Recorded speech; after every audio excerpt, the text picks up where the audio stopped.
দাবি তো আসলে অনেকগুলো, যেটা হচ্ছে প্রায় 8টা দাবি।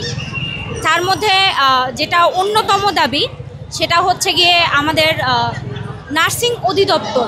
এই অধিদপ্তরকে আমাদের তৈরি করতে বা আমাদের পেতে অনেক কাঠখড় এর আগেও আমাদেরকে পোড়াতে হয়েছে এবং অনেক আন্দোলন, অনেক ইয়ে করে আমাদেরকে আসলে এই জায়গায় আসতে হয়েছে।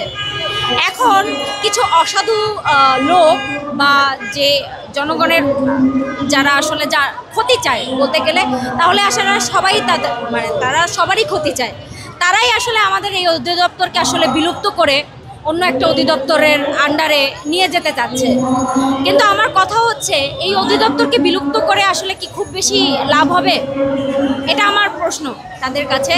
আর যেটা কথা হচ্ছে, আরও যে দাবিগুলো, যেমন অর্গানোগ্রাম বা আমাদের এডুকেশন যে পাথগুলো আছে সেইগুলোকে আরও ক্লিয়ারেন্স দিতে হবে। কারণ আসলে আমাদের মানে এই প্রফেশনে আসলে সব কিছুটা বলতে গেলে তালগোল পাকিয়ে গেছে।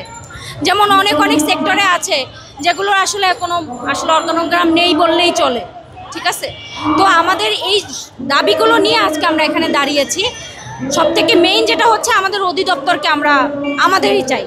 মানে হচ্ছে আমাদের যে স্বতন্ত্র নার্সিং অ্যান্ড মিডওয়াইফারি অধিদপ্তরটা আছে সেটা স্বাধীনভাবে কাজ করে থাকে। এখন যে কোনো প্রফেশনেরই যে কোনো সমস্যা বলেন, যে পেশা কীভাবে ডেভেলপ হবে অথবা কী কী চ্যালেঞ্জ ফেস করে সেই পেশার মানুষই বলতে পারবে।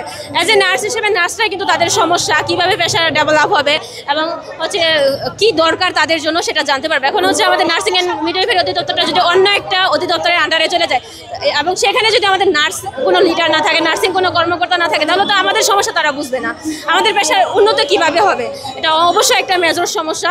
তাহলে আমরা চাচ্ছি আসলে যে কুচক্রী মহল আমাদের স্বতন্ত্র নার্সিং অ্যান্ড মিডওয়াইফারি অধিদপ্তরটাকে হচ্ছে ভেঙে দিতে চাচ্ছে এবং তাদের আন্ডারে নিয়ে যেতে চাচ্ছে, সেটা আসলে অধিদপ্তর বন্ধ করতে হবে এবং হচ্ছে আমাদের যে স্বতন্ত্র নার্সিং অ্যান্ড মিডওয়াইফারি অধিদপ্তর আছে সেটা হচ্ছে স্বতন্ত্র থাকতে দিতে হবে, অধিদপ্তর বাস্তবায়ন করতে হবে এবং আমাদের হচ্ছে জাতীয় নার্সিং কমিশন বন্ধ করতে হবে। এটা হচ্ছে আমাদের মেইন দাবি।